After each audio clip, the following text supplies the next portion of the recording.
sejam bem-vindos ao podcast Voz Afro. Aqui nós falamos sobre cultura afro-brasileira, empreendedorismo negro, as vivências de sucesso e também as dificuldades enfrentadas pela comunidade negra. No dia 16 de maio, nós subimos nosso primeiro episódio do podcast Voz Afro no Spotify. E éramos, então, só por áudio. E gravamos muitos episódios. E no episódio 41, nós resolvemos vir para o vídeo também, com transmissão em nosso canal no YouTube. Até então era junto com o canal do Banco Afro. E em seguida a gente resolveu fazer com que o podcast fosse algo independente. E hoje estamos estreando aqui, 2 anos depois, no canal Empreender. E para a nossa estreia, a gente convidou a pessoa que mais participou com a gente do nosso podcast. O primeiro foi no dia 30 de maio. A gente subiu também no Spotify só por áudio. E logo em seguida também veio também por vídeo também. E a Ludmilla hoje já gravou com a gente 5. Acho que 5 episódios, né? 5 episódios, hoje é o 6º episódio.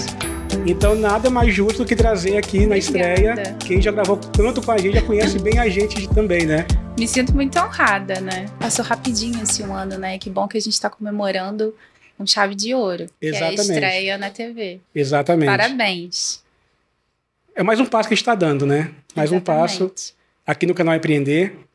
E para quem não conhece ainda, quem nunca viu a gente, o Voz Afro, nunca escutou o podcast Voz Afro. Verdade. Quem é a Ludmilla? Uau, bom.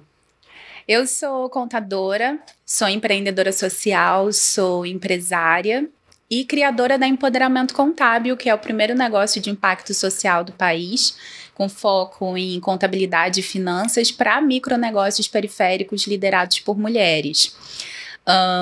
Nossa, a Empoderamento Contábil, eu disse esse nossa, sabe? Eu fiz esse respiro de alívio, porque a Empoderamento Contábil esse ano completa 6 anos. Uau!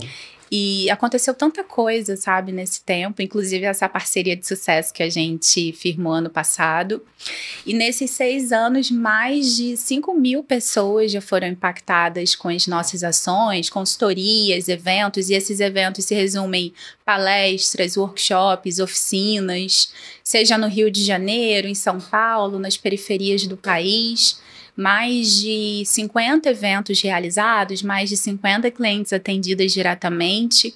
Então, acho que esse é um pequeno resumo de quem é a Ludmilla profissional, de quem é a Ludmilla empresária. Mas eu sou uma mulher negra, sou cria de Duque de Caxias, na Baixada Fluminense, aqui no Rio de Janeiro. Sou uma mulher de uma família com muitas mulheres fortes, então, com certeza, quando eu falo sobre mim como uma mulher negra periférica, eu preciso lembrar das mulheres negras periféricas que fizeram parte da minha vida e fazem ainda, e mulheres empreendedoras por natureza. Então, acho que eu sempre fui empreendedora, só não sabia que era. E a Empoderamento Contábil me deu a oportunidade de mostrar isso ao mundo, né? Como a gente está fazendo hoje. E como foi a trajetória, desde o início ali até chegar no empoderamento? Bom, eu me formei em contabilidade ainda bem novinha, ali com 20 anos. Comecei a estagiar, a trabalhar na área contábil muito cedo, né? Minhas primeiras experiências profissionais, se não todas, né? Vamos resumir assim. Foram mais de 10 anos atuando em grandes empresas e multinacionais. Mas na época eu tinha um desejo, assim, transbordava no meu coração, na verdade, o desejo de retribuir para pessoas como eu, para mulheres como eu, mulheres negras, mulheres da periferia, que percebem e vivenciam todo dia a rotina de ir empreender, trabalhar na periferia, e também, como eu, atravessar a cidade, saindo das áreas periféricas, né, dos subúrbios, das favelas cariocas, para as áreas nobres do Rio, para trabalhar, estudar, enfim. Então, mesmo trabalhando no ambiente corporativo, eu desejava muito compartilhar um pouquinho do meu conhecimento para essas mulheres. E o que mais me chamava atenção é que quando eu fazia esse trajeto, né, seja para o trabalho ou para a faculdade, eu esbarrava, assim, né? Encontrava com mulheres da família que já trabalhavam, empreendiam como principal fonte de renda, ou mulheres que eu não conhecia, mas que eram conhecidas ali nos nossos bairros, né? Nos bairros onde a gente morava, exatamente pelo seu empreendedorismo. Então, em 2017, eu coloquei em prática empoderamento contábil, comecei a colocar em prática porque eu acho que é um desenvolvimento diário. E desde então eu não tenho parado. Você fala Acho que eu te respondi. Respondeu. Você fala que o empoderamento ela veio para mudar a vida de mulheres, né, negras, Sim. periféricas, com negócios.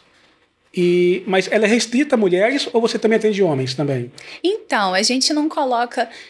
Assim, nos nossos eventos, né, nas oficinas, nos workshops, nas palestras, nas rodas de conversa que são promovidas presencialmente desde antes da pandemia, e com a pandemia a gente precisou adaptar para o online. Então, hoje, né, pós o isolamento social, a gente se divide tanto em eventos online quanto em eventos presenciais. A gente não coloca uma plaquinha na porta dizendo proibida a entrada de homens. Pelo contrário, a Empoderamento Contábil tem muitos seguidores, a Empoderamento Contábil tem alguns clientes que são homens, mas o nosso público-alvo, o nosso foco é feminino. Tanto que nas nossas redes sociais, nos sites, a nossa escrita é feminina. Então, essa também é uma questão que sempre me incomodou muito, né? Na área de finanças, contabilidade, gestão estratégica, esse olhar, esse tato, esse trato ser sempre muito voltado para o público masculino, porque historicamente era o público que se interessava mais por dinheiro, por investimentos. Sim. Né? Então a gente se preocupa assim em escrever não só no feminino, mas também a nossa abordagem ser humanizada, ser acolhedora, porque a gente sabe como é a realidade da mulher brasileira e principalmente a realidade da mulher negra na periferia. E você fala que é uma startup que iniciou com impacto social. Sim, é um negócio de impacto social, ou também pode ser chamada de startup social. E startup é toda empresa com foco em inovação, toda empresa inovadora que se preocupa em resolver, desenvolver, na verdade, uma solução para resolver um problema ou alguns problemas de cunho social. Como eu me preocupo, a gente na Empoderamento Contábil se preocupa muito em falar numa linguagem, usar uma linguagem que a maior parte das pessoas entenda, principalmente o público negro de periferia, a gente evita usar termos em inglês. Uhum. Mas sim, a Empoderamento Contábil é um negócio de impacto social, uma startup social. E qual é o impacto que você deseja causar, assim, literalmente nas pessoas, nas suas clientes? Olha, são muitos, porque principalmente no período de pandemia, só para exemplificar para vocês, a gente atendeu algumas mulheres que entravam em contato dizendo que continuaram trabalhando durante a pandemia, que precisavam levar seus filhos para o trabalho junto com elas, ou mulheres que o seu estabelecimento comercial precisou baixar as portas e elas precisaram começar ou voltar a desenvolver sua atividade empreendedora de casa. Mulheres que deveriam ter sido contratadas como empregadas domésticas, mas na verdade atuavam como diaristas. Então, seja como diarista, seja como empreendedora, solo ou como empresária, eram mulheres que desconheciam a legislação trabalhista, tributária. Então, além do impacto de conscientização de que finanças, seja pessoais ou empresariais, são para essas mulheres também, e elas precisam se conscientizar e se capacitar sobre o assunto, a gente também compartilha conhecimento sobre legislação tributária, legislação comercial para abertura, formalização, legalização de empresas. Então, a partir do momento que essas mulheres são impactadas com esse conhecimento, eu acredito que a vida delas é transformada, né? Se uma mulher se empodera entendendo a sua própria realidade financeira, ela provavelmente vai ela vai impactar as mulheres que estão à volta dela, ela vai transbordar para o seu empreendimento, né, para o seu micronegócio, microempresa, ela vai desenvolver melhor o seu bairro, né, porque a gente sabe que as economias da periferia, dos bairros do subúrbio, seja no Rio, em qualquer estado, das favelas, dependem desses micronegócios e muitos liderados por mulheres, né? São mulheres que impactam a sua própria família, impactam umas às outras e que fazem a economia circular. E acaba sendo meio que uma rede de apoio também, né? Sim, claro, a gente fala muito sobre isso, porque eu acredito na economia colaborativa. Então, volta e meia a gente dá alguma dica nesse sentido, porque é um termo que até ontem ninguém sabia o que era. Aliás, o próprio empreendedorismo, o termo empreendedorismo, até ontem a gente não falava muito dele. Mas é uma realidade na periferia, desde sempre, o trabalhar por conta própria. Então, são pessoas, né, homens, mulheres, que formaram as suas famílias, permitiram que seus filhos chegassem às universidades, né, permitiu que seus filhos estudassem e tivessem um contexto de vida diferente delas, através do empreendedorismo como principal fonte de renda. Então, em algum momento você fez uma pergunta que me lembrou muito algo que eu costumo dizer. A minha mãe era sacoleira. Minha mãe sempre atuou como empreendedora. E eu fico imaginando como o empoderamento contábil poderia ter impactado a vida dela se a empoderamento contábil existisse lá na década de 90, sabe? Então, que eu consiga hoje, através do empoderamento contábil, através dos nossos parceiros, via economia colaborativa, né, através dessa parceria que a gente já firmou, impactar com conhecimento, fortalecer muitas e muitas mulheres esse Brasil afora.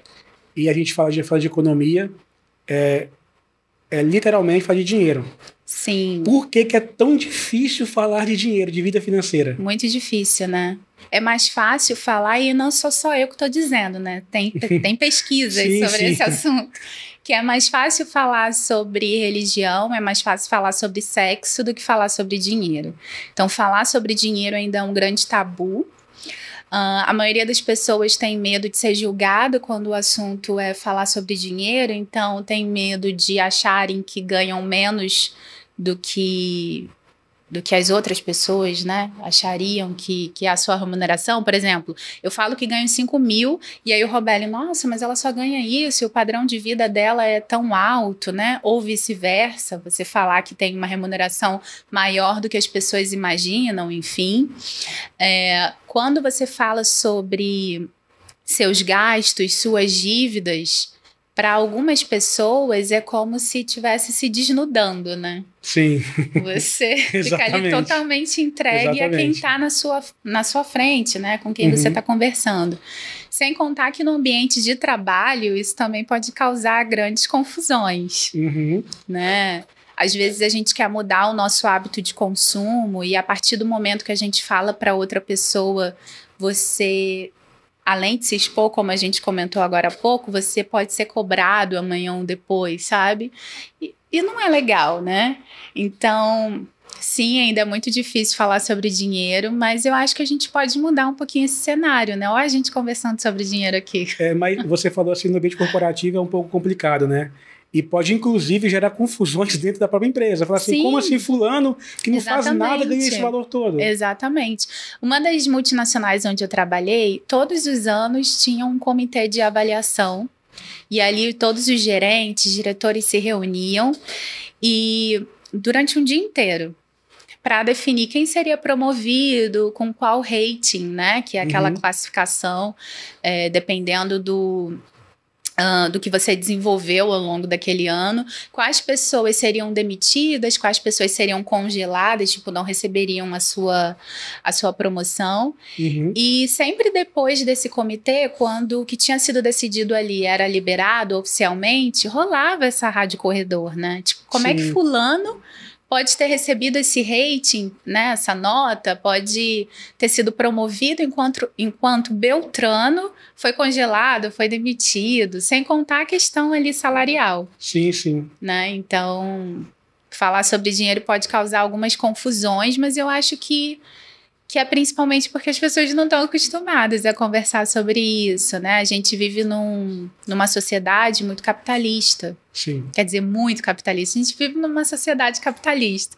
em que você, na maioria das vezes, você é julgado pela maneira como você se veste, pelos eletroeletrônicos que você usa, né? Pelos lugares que você frequenta. Então, demonstrar status através do seu poder de consumo, através da sua renda, é também uma forma de autoafirmação, né? Você mesmo se valorizar e se entender como uma pessoa melhor, e também de valorização ali naquele meio que você está inserido.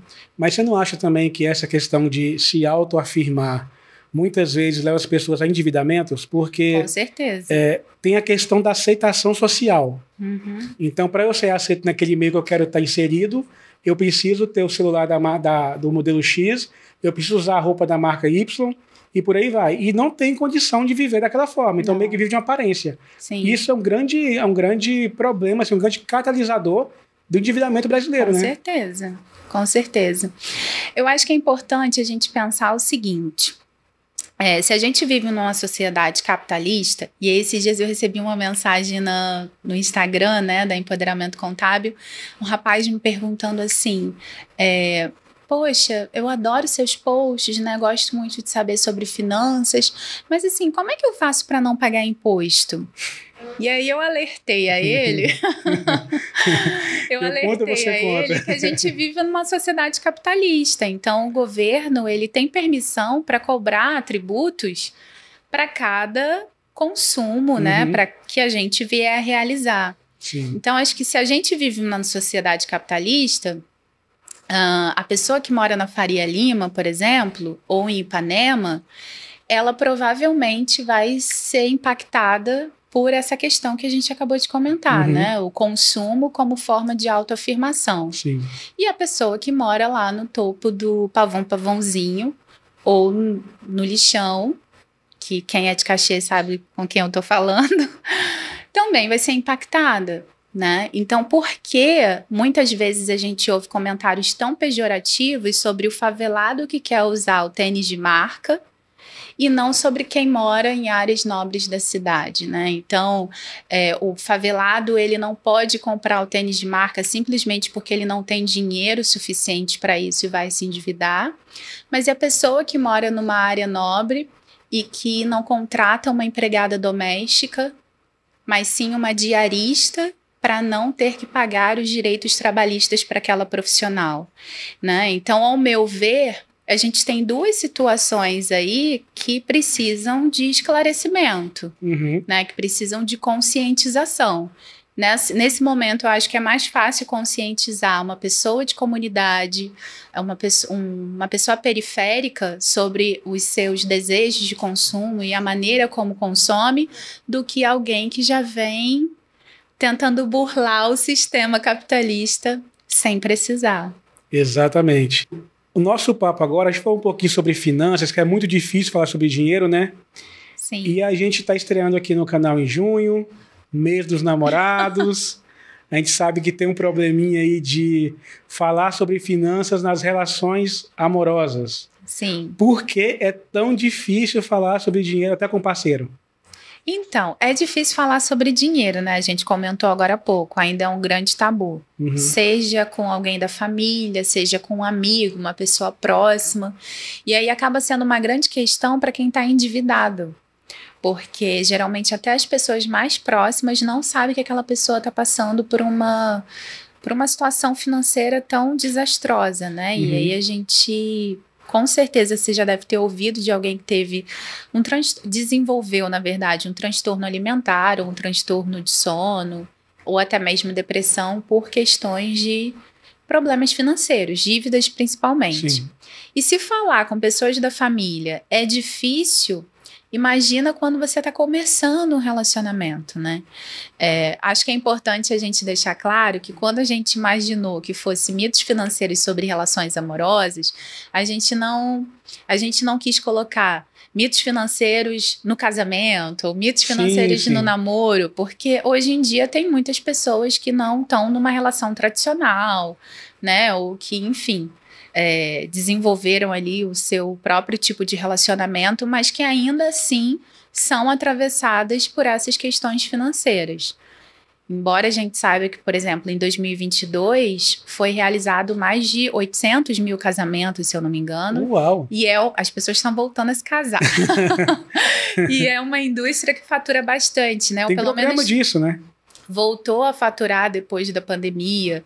Então, acho que é super importante a gente falar sobre esse assunto. Mas, geralmente, quando a gente está conhecendo alguém, ou fica interessado em alguém, a gente acaba focando em outros aspectos. Tem pessoas que focam mais na química, né? Ai, gosto de fulano, vou ficar com ele, com Beltrano, porque a gente tem química. Ou entra numa relação amorosa por conveniência, né? Ah, essa pessoa me trata bem, essa pessoa pode me dar um certo conforto financeiro, né? Ou essa pessoa cuida de mim, exerce uma certa responsabilidade sobre a minha vida, então é essa pessoa que eu vou optar. Dificilmente a gente fala sobre quais são os planos financeiros da pessoa que a gente... nossos, né, com a pessoa que a gente está conhecendo e vice-versa. Você quer contar alguma experiência sua de... Quer cortar essa parte? Não, pode continuar, pode. Porque eu acho que todo mundo já passou por isso, né? Assim, você descobrir. Eu lembro que quando eu comecei a namorar, eu ouvi de algumas colegas de trabalho assim: nossa, eu gosto de comer bastante. E aí eu lembro delas falarem assim: nossa, mas você não come isso tudo na frente do seu namorado, né? Porque o que ele vai pensar? Ou, tipo, você não come assim no primeiro encontro, né? Porque geralmente as pessoas querem ser a sua melhor versão. Sim, sim. Nesses primeiros encontros, nos primeiros meses em que está conhecendo alguém.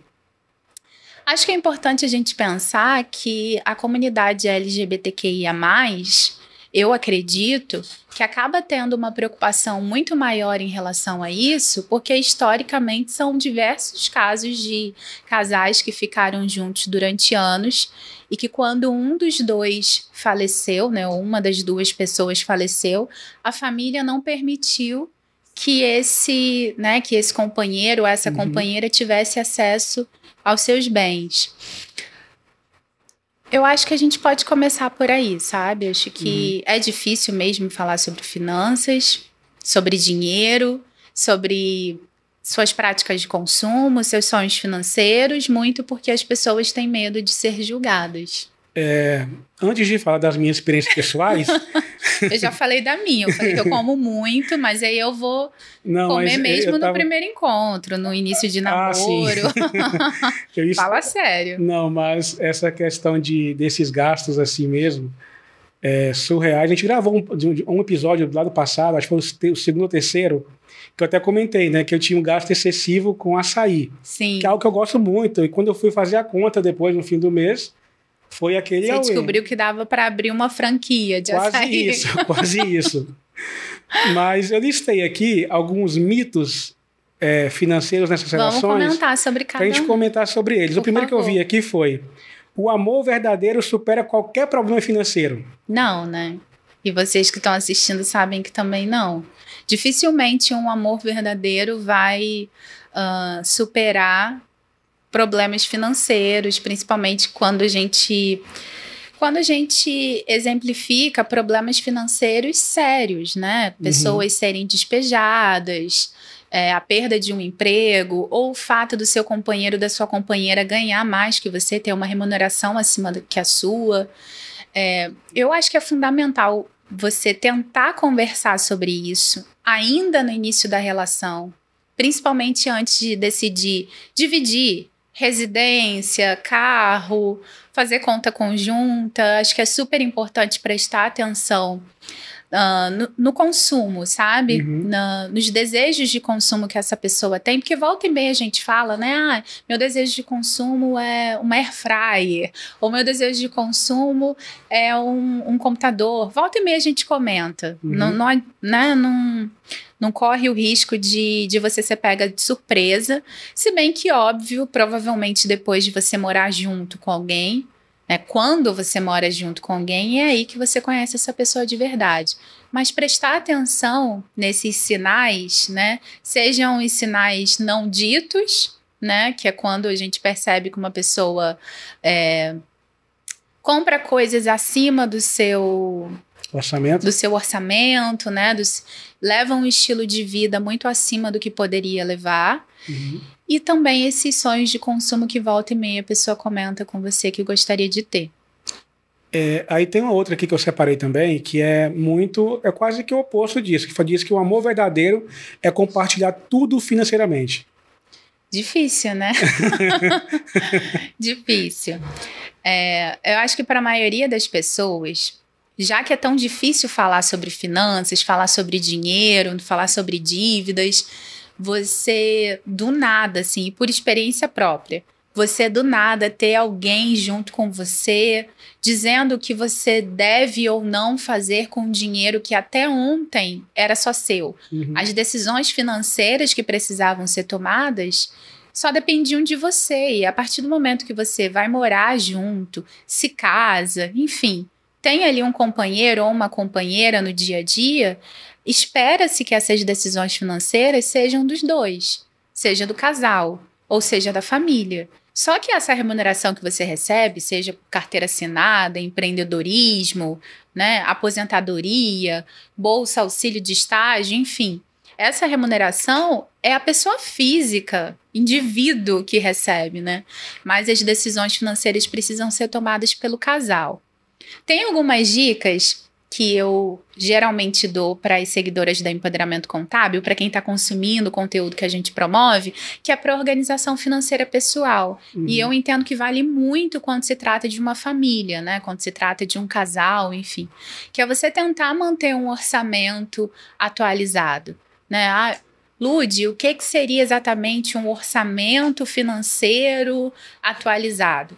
Se você tem uma prática de cuidar das suas finanças pessoais, a probabilidade de você continuar cuidando das finanças, né? Quando você se torna parte integrante de uma família, quando você forma a sua própria família, melhor dizendo, ou quando você se torna casal com outra pessoa, é muito grande.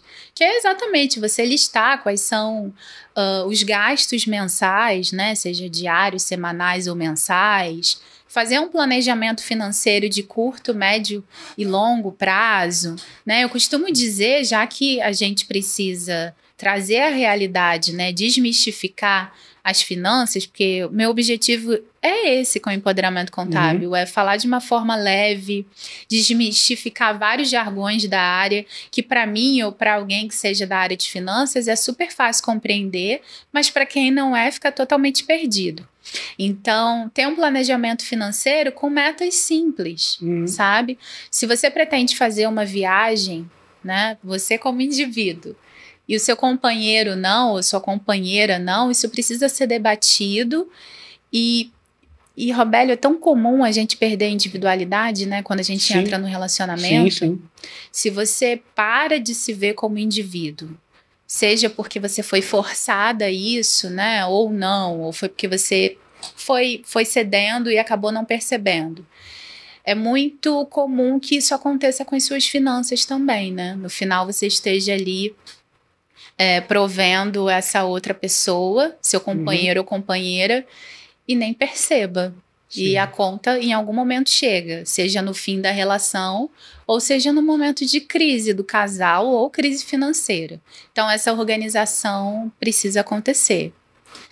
Maravilha. Tem um outro mito aqui, que eu vi, que talvez o Caio Castro discorde, né, que fala que homens devem sempre pagar a conta. E aí? Então, gente, eu acho que o combinado, ele sai caro, depende para quem vai pagar a conta. Eu ouço muitas mulheres dizendo assim, como é que eu vou dividir a conta com ele? Se eu fiz depilação, eu fiz unha, fui no salão de cabeleireiros, fiz cabelo, comprei roupa nova para sair com ele, enquanto ele simplesmente foi lá vestir uma roupa para sair comigo. E aí eu vou ter que dividir a conta por igual. Olha os gastos que eu tive antes para esse encontro. E às vezes vai com a camisa de futebol ainda. né? Que é comum também. Péssimo, né? Porque, tipo, camisa de futebol, a gente sabe que não é roupa, né? É camisa de futebol, camisa de... Ai, gente, esqueci o nome agora. Micareta, porque quase não tem mais, né? Mas alguém sair de abadá? Isso até algum tempinho atrás era comum, assim, enfim. Mas eu acho que é interessante você deixar claro, né? Para essa pessoa que você está indo encontrar, geralmente quem convida paga a conta. Ah, entendi. Então, se você foi convidada, minha amiga, e não tem dinheiro nenhum na carteira para dividir essa conta, pergunte, né, se essa pessoa vai ser responsável pelo pagamento do restaurante, do cinema, enfim, do lugar que vocês forem se encontrar.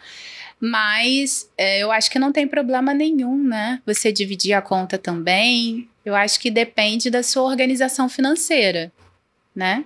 Mas essa questão de perguntar também... a gente volta nesse, lá na questão do tabu. Que as pessoas não querem conversar sobre dinheiro. E aí eu pergunto, por que você quer parecer ter uma realidade financeira, um padrão de vida que você não tem? Né? Então, assim, se você está se maquiando, e quando eu digo maquiar, é maquiar a sua vida, né? Mostrar uma realidade que você não tem para essa pessoa que você tá conhecendo, em algum momento... você vai ter que se mostrar de cara lavada. Sim. Então, que isso aconteça o mais rápido possível, né?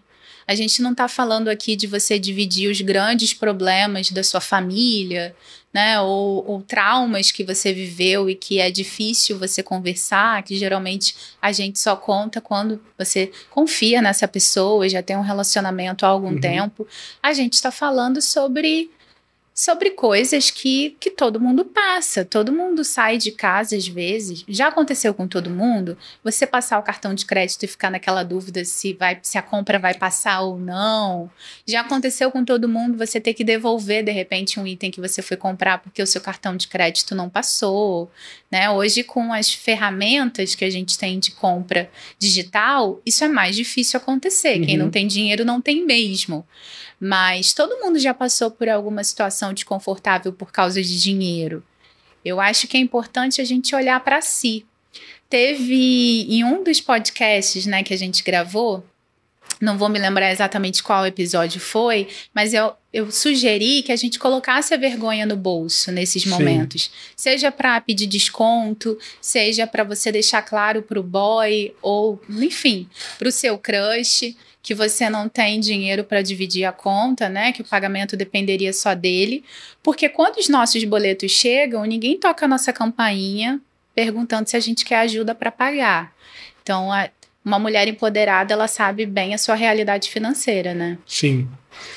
Um outro mito aqui é gastar dinheiro com presente é uma forma de demonstrar amor.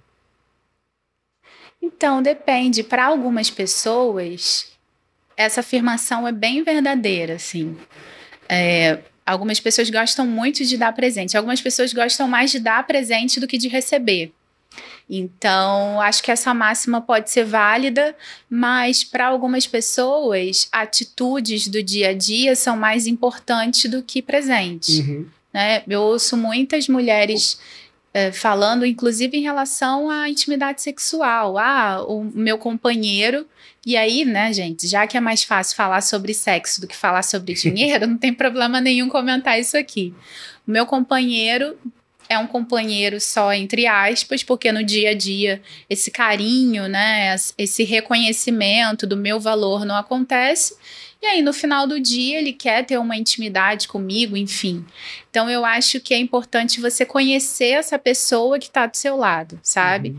E isso passa por saber quais são os sonhos que essa pessoa tem, como essa pessoa se vê daqui a algum tempo.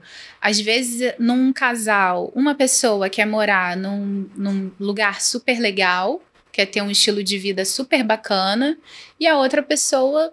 E para outra pessoa tá tudo bem continuar morando no mesmo lugar, seja no bairro da periferia ou não.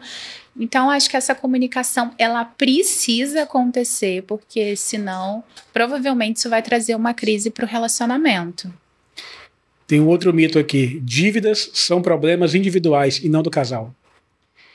Acho que é importante a gente se perguntar se essa dívida foi feita antes do casal se tornar casal. Porque eu já terminei um noivado. Eu vou ser sincera, eu já terminei um noivado porque eu descobri que meu noivo tinha uma dívida super alta, meu ex-noivo. E quando eu confrontei ele, ele sugeriu que era uma dívida que ele poderia resolver a qualquer momento, só que era uma dívida de anos atrás. E o que levou ele a contrair essa dívida foi um consumo exacerbado, assim, um consumo exagerado para ter um padrão de vida muito acima do que ele tinha, principalmente para conquistar a pessoa com quem ele se relacionava antes. Então era algo do passado que estava arrombando a nossa porta, sabe?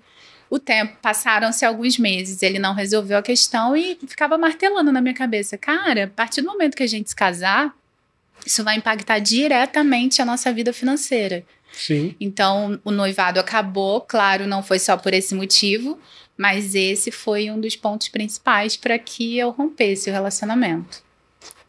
Muitos mitos que a gente falou aqui hoje. Falamos bastante sobre isso. Ludmila, o que a contabilidade e relacionamento tem a ver? O que elas convergem assim? Tá. Bom, acho que é importante a gente primeiro desmistificar alguns pensamentos sobre contabilidade, sobre os profissionais da área contábil. Primeiro é que a contabilidade não é uma ciência exata, tá? É uma ciência social aplicada. Então, eu me lembro que quando eu entrei na graduação e falava que estava cursando ciências contábeis, era muito comum as pessoas dizerem assim, nossa, então você adora matemática, você é daquelas que...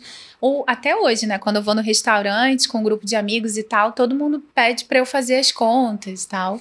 Gosto de matemática, né, gosto de exatas, mas contabilidade é uma ciência social aplicada. Contadora não trabalha para a Receita Federal. Acho que isso é importante dizer. Então, as decisões que a Receita Federal, que o governo toma em relação aos tributos, a gente, como profissional da área contábil, eu como contadora, eu preciso estar muito por dentro disso. Então, pela minha própria formação em finanças empresariais, em controladoria, em contabilidade, eu consigo, através do meu conhecimento, analisar dados financeiros de instituições, de organizações e também a legislação contábil para filtrar e compartilhar com vocês aquilo que melhor se aplica dentro da realidade, seja da pessoa física ou da pessoa jurídica. E a ciência contábil, ela estuda as organizações, né, as movimentações financeiras e contábeis de organizações. E organizações são feitas de pessoas. Então, eu acho que contabilidade tem muito mais a ver com relacionamentos interpessoais, com decisões que muitas vezes são subjetivas mesmo. Né? A gente teria que ir até para a área de antropologia, por exemplo, para entender o comportamento humano, principalmente quando toma algumas decisões. Já tem áreas, né, da administração que estuda essas atitudes, principalmente quando se trata de fraudes empresariais, né? Porque um determinado gestor, um diretor de uma empresa cometeu fraude, o que levou ele a fazer isso, né? Ou um colaborador, enfim, isso passa por contabilidade também. E a gente tem tentado, nesses últimos anos, Joabeli, através do empoderamento contábil, desmistificar a questão da contabilidade quando se trata da pessoa física, né? Do indivíduo, como eu e você. Porque a maioria das pessoas que procuram empoderamento contábil, procuram só quando já estão com a corda no pescoço em relação aos tributos, né? Que são os impostos, as contribuições. E eu entendo que esse cenário ele precisa mudar. Quando a gente começou a empoderamento contábil, eu digo a gente porque eu sou criadora, mas tem algumas profissionais que fazem essa mágica acontecer, né? Todos os dias. Mas quando eu comecei a empreender através do empoderamento contábil, um dos meus principais objetivos era exatamente compartilhar com quem é da periferia a importância de você se formalizar como empreendedor, como empreendedora. Porque é um público né? É uma camada bem forte da nossa sociedade que não vê esses tributos sendo aplicados nos locais onde moram. Então, se eu não tenho saneamento básico no meu bairro, se eu não tenho segurança, se eu não tenho saúde, se eu não tenho educação, por que eu vou pagar imposto se eu não tenho a retribuição desse dinheiro para a minha qualidade de vida? Então, é até compreensível que essas pessoas não queiram pagar impostos, né? Ou queiram ir ali pelo jeitinho brasileiro para que pague o mínimo de imposto possível. A gente vem conscientizando sobre isso, sobre os benefícios de se formalizar. Então, a contabilidade tem, sim, tudo a ver com relacionamento. Ficou um mito que eu não falei do bloco passado, que é se casamento traz segurança financeira. Então, gente, acho que é importante dizer que eu sou pró-casamento, tá? Eu sou a favor de casar. Porque eu falei aqui que eu rompi um noivado, mas foi a minha experiência, né? Minha experiência pessoal. Eu acho que esse é um mito que tem dominado muitos pensamentos femininos durante anos e de algum tempo para cá, não só os pensamentos femininos, né?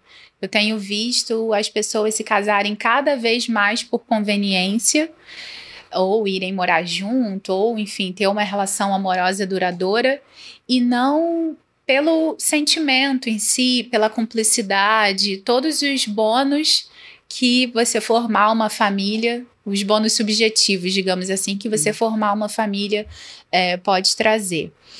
Acho que é importante a gente levantar a bandeira aqui de que uma mulher empoderada, ela pode sim se casar, ela pode ser mãe, ela pode trabalhar por conta própria, né? Ela pode ser empreendedora ou não, ela pode ser uma executiva.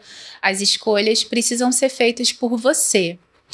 E quando eu falo mulher, é porque o nosso público-alvo é feminino. Eu sou uma mulher empresária, uma mulher negra de periferia, e a gente sabe o quanto a gente ser independente às vezes custa caro para a nossa vida pessoal. Quando eu decidi sair do ambiente corporativo, foi principalmente porque eu queria ter um estilo de vida que se adequasse mais ao que eu imaginava, que era, por exemplo, não precisar trabalhar até de madrugada quando as demonstrações financeiras de uma empresa listada na Bolsa de Valores precisava sair. Eu queria ser mãe, ainda queria me casar. Então, eu lembro que na época, isso quase 10 anos atrás, a primeira diretora dessa multinacional onde eu trabalhava, a primeira diretora mulher, levou anos para conquistar esse espaço. Ainda é muito comum no ambiente corporativo terem políticas pró-maternidade no papel, mas a gente sabe que isso não funciona como deveria na prática. Sim. Então, ainda é muito comum mulheres, logo depois de voltar da licença maternidade, serem demitidas, né? Hoje, no Brasil, se eu não me engano, mais de 30 milhões de lares são liderados por mulheres. Né? Metade desses lares são liderados por mãe solo. Então, talvez, para a maioria dessas mulheres, pensar num casamento, né, ou numa relação amorosa duradoura seja a grande oportunidade de virada de chave da vida financeira delas. Mas acho que é importante a gente lembrar que não é bem assim, né? Sim. Existem muitas mulheres que entraram em relações amorosas com essa expectativa de ter uma independência financeira ou não precisar mais trabalhar, se dedicar exclusivamente à família. E são mulheres que vivem relações tóxicas ou mulheres que passaram por algum tipo de violência. Então, acho que é importante você pensar que a sua independência financeira pode e deve depender de você, de uma rede de apoio, né? Porque ninguém chega sozinho a lugar nenhum. E eu costumo dizer no empoderamento contábil que quando é difícil seguir só, vamos juntas. Então, a gente está aí nas redes sociais, a gente está aqui conversando sobre finanças. E se está sendo difícil para você controlar, medir, administrar o seu próprio dinheiro, a gente está aqui para te ajudar nesse caminho, nesse processo. E por falar em empoderamento contábil, são 6 anos, né? Quase 6 anos. Quase 6 anos. Qual foi a principal assim, dificuldade nesses 6 anos? Nesses quase 6 anos de existência? Nossa, a principal dificuldade, acho que algumas. Aquele perrengue assim você não esquece. Eu acho que teve alguns perrengues que é difícil esquecer. Tiveram muitos momentos felizes. Eu acho que eu me lembro mais dos momentos felizes do que dos perrengues. Mas um desses perrengues foi quando eu comecei a empreender e falava para as pessoas, né, sobre empoderamento contábil. E desde o início eu usei as redes sociais para essa divulgação. Então, lá em 2017...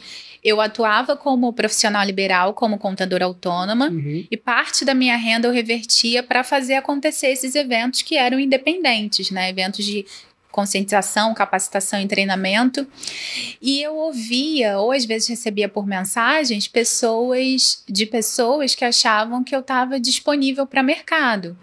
Então, algumas vezes eu recebia oportunidades de trabalho, tipo, Lud, vi essa vaga e lembrei de você. E aí eu precisava deixar claro, olha, eu tô empreendendo, não tenho disponibilidade para voltar para o mercado. Algumas pessoas até hoje chamam a empoderamento contábil de projeto e a empoderamento contábil é uma empresa, tá, gente? Vamos deixar claro aqui. É um negócio de impacto social com foco em inovação. E negócios de impacto social, eles não são ONGs, né? Fica a cargo da administração de uma startup social decidir se vai fazer uma permuta, se vai fazer uma atividade pro bono, né, que é gratuita, mas as suas atividades precisam gerar lucro. É que negócios de impacto social não visam o lucro como principal foco. Nosso foco é reduzir ou solucionar problemas sociais. Sim. Então, acho que os maiores perrengues estão ali em volta dos julgamentos, né, das pessoas que infelizmente ainda acham que uma empreendedora que trabalha de casa, ela tá ali disponível em casa, ela fica em casa o dia todo. Esse é um perrengue, né, um desabafo que não é só meu. Ainda ouço muitas mulheres reclamando que não são valorizadas pelos seus próprios familiares, pelos seus companheiros como profissionais. Muitas mulheres ainda acreditam que o empreendedorismo como principal fonte de renda é algo temporário até você ter oportunidade de voltar para o mercado de trabalho, né? Então, acho que a gente precisa se valorizar mais, se profissionalizar mais quanto empreendedora, quanto empresária, se planejar melhor financeiramente para que seu empreendimento dure o máximo de tempo possível, né? A gente sabe que a maioria das empresas no Brasil duram no máximo 5 anos. Depois disso, elas estão fechando as portas. Só que mulheres negras da periferia não podem falir, né? A maioria de nós não é herdeira. Sim. Que se falir tem ali um investimento familiar para fazer esse negócio deslanchar novamente. Né, como a gente sabe que a maioria dos homens brancos tem. Sim. Então, a gente precisa mesmo se dar a mão e seguir juntas.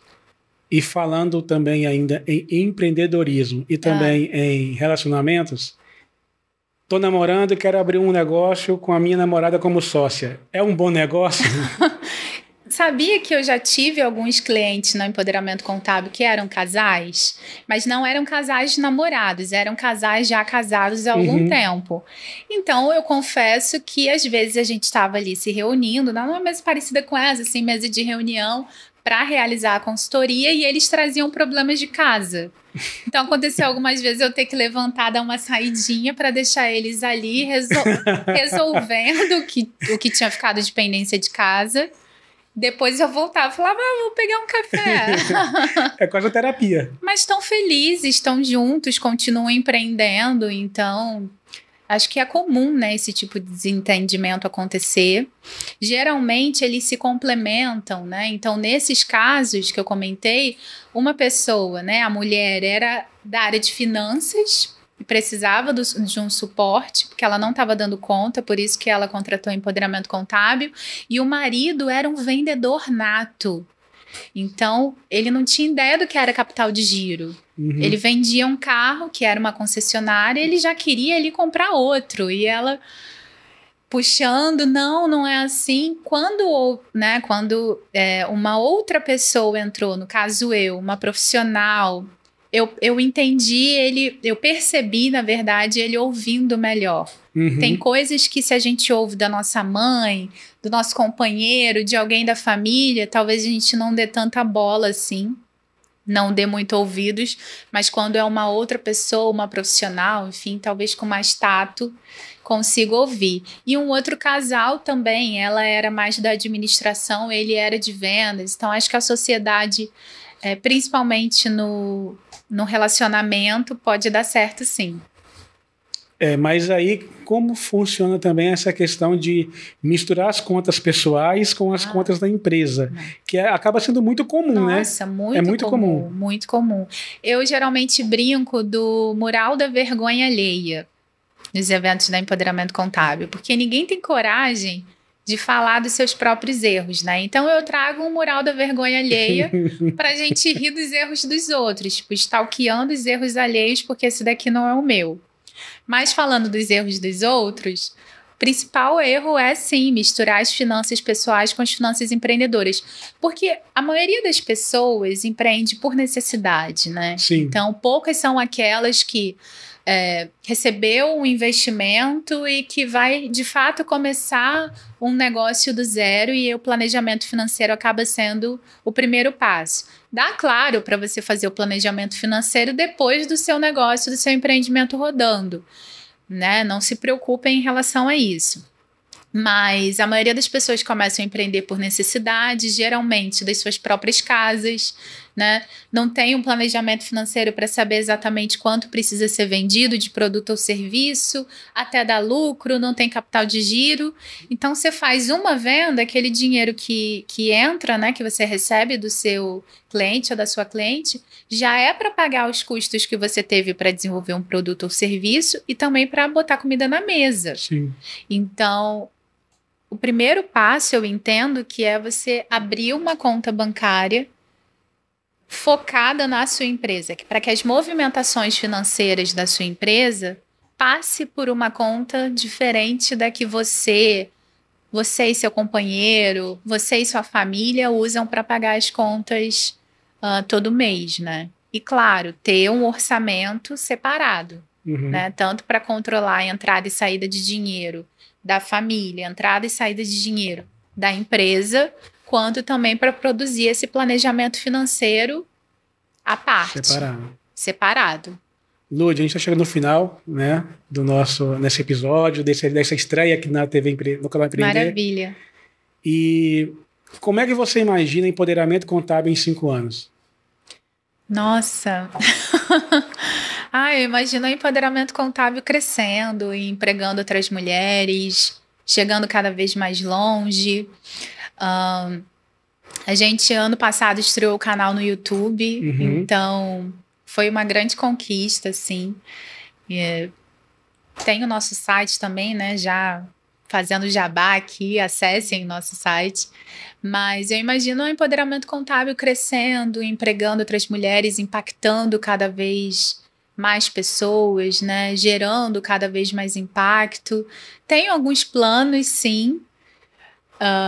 Eu pretendo otimizar, assim, trazer a tecnologia cada vez mais para dentro da nossa rotina de trabalho, que já é, que eu entendo, né, que para o público que a gente atende, que muitas vezes tem dificuldade até de ter acesso à internet mesmo, eu entendo que a gente está muito no digital, mas isso pode melhorar. Então, eu imagino o empoderamento contábil crescendo, não inflando, né, como as grandes empresas geralmente fazem, mas mantendo seus valores, sua identidade e impactando cada vez mais pessoas. E como se vê a Ludmila, pessoa física, nesse período? 5 anos? Nesse período. Nossa, eu me vejo em sala de aula, porque eu quero muito, assim, ser professora universitária também.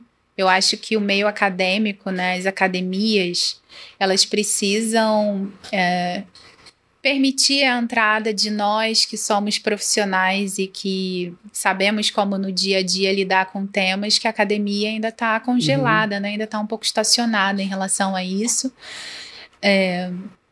Me vejo assim lecionando, me vejo mãe daqui a 5 anos, super babona pelas crias. Acho que é isso. Talvez candidata a presidente, não sei. Nossa! Ué, ninguém disse que não podia sonhar alto. Eu achei que ia começar com governador de estado, prefeita do Rio, mas já presidente. Vereadora, talvez, algo tipo né? assim, né? Ministra. Olha, né? quem sabe? Talvez nesse governo ainda, né? Quem sabe? A gente vai chavecando, né? Quem sabe? Alô, Lula. Você falou sobre acessar seu site, mas não falou qual site. Sim, o nosso site www.empoderamentocontábil.com.br. Estamos também no YouTube, @empoderamentocontábil, e também no Instagram, LinkedIn, @empoderamentocontábil. É isso. Lud, obrigado pelo papo. Obrigada a vocês. Obrigado pela disponibilidade também aqui hoje. Pela parceria. Com certeza, sempre. Eu tenho certeza que quem assistiu aqui gostou do que viu. Deve estar discutindo em casa agora sobre se camisa de time é ou não roupa para sair, né? Se o homem deve ou não pagar a conta. Pois é, com certeza. E usando a máxima, né? Quem convida, paga. Né? Tema polêmico. Vamos seguir essa máxima, então? Quem convida, paga. Né? Então, mas e aí o povo que tá com saudade, quer convidar alguém para sair, tá sem dinheiro? Acho que a gente vai precisar continuar conversando sobre isso num outro episódio. Talvez. Mas se não tiver nesse ponto, quem convida, paga. Quem convida, paga. Essa é a ideia. Muito obrigado para você que nos acompanhou até aqui e até a próxima semana. Obrigada, tchau, tchau.